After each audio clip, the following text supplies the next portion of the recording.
You definitely need to coalesce down to one candidate opposite the former president. I think you're going to see about 3 phases of the weaning down. I think in the next 3 or 4 weeks, if you don't get on that first or second debate stage, you got to go. And unfortunately, there's probably going to be 3 or 4 of those candidates that don't qualify for the debates, and they're going to have to step down. I think come October, if you're still sitting there in 0, 1, 2% land, even though you got on the debate stage, you're going to have to get out.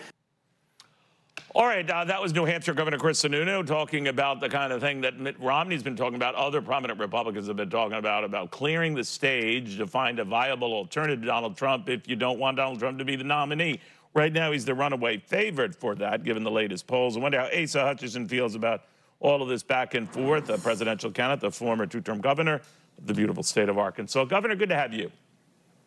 Hey, good to be with you, Neil. Thanks for the opportunity. You've heard this expressed. Chris Sununu is just the latest. Mitt Romney has said the same, that ancillary candidates, I don't want to lump you in with that crowd, Governor, but that if it doesn't look good for you in Iowa or New Hampshire, that maybe that would be a time to go and save it for someone who could be a credible, let's rally around this guy to challenge Donald Trump. What do you think of that, first of all?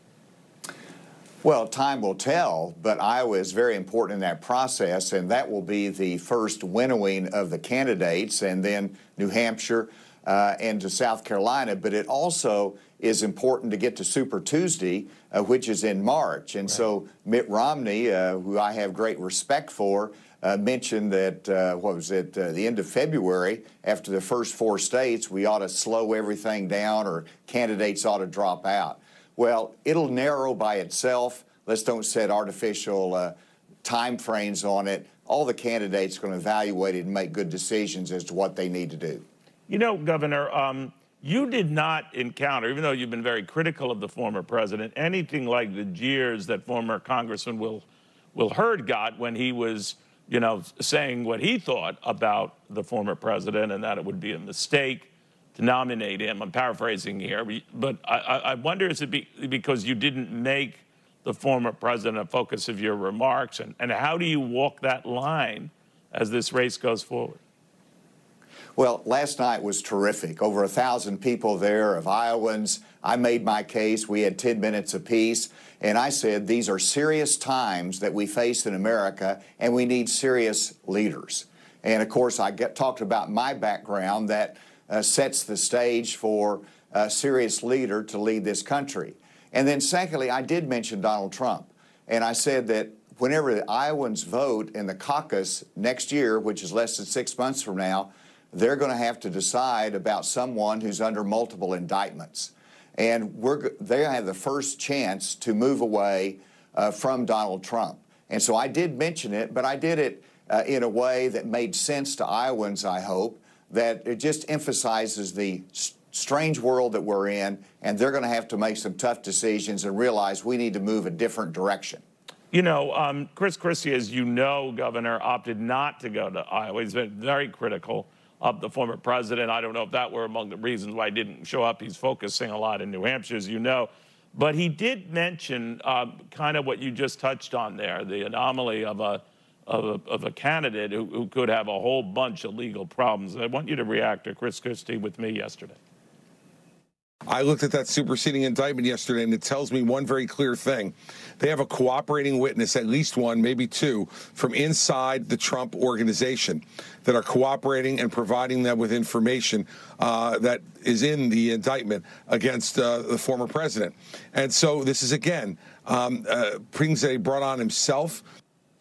All right, things he brought on himself. What he's also saying, Governor, is that if you don't like some of the legal attack lines that the former president has had to endure, they're only going to get worse, and they're only going to get bigger, and it's only going to get more problematic. What do you think of that? Well, I think that's exactly correct, and that's why I make the case that this is such a big distraction to not just the campaign itself, but to our democracy. And if he put the country first, then he would step aside now. He's not going to do that, so we've got to go through the voters. But the voters are going to understand that we can't win with this kind of cloud that hangs over somebody who wants to be the nominee of the party. He will be having appearances in court. He probably will not appear in the debates because he's going to worry about what he says that could incriminate himself. He's got the court appearances that's going to be conflicting with the primary calendar. So none of it makes sense. It is a distraction for our country, and these are issues that he brought upon himself. It is absolutely correct. That all might be the case, to your point, Governor, but he's leading by a country mile in the polls, and voters and his supporters don't really seem to care.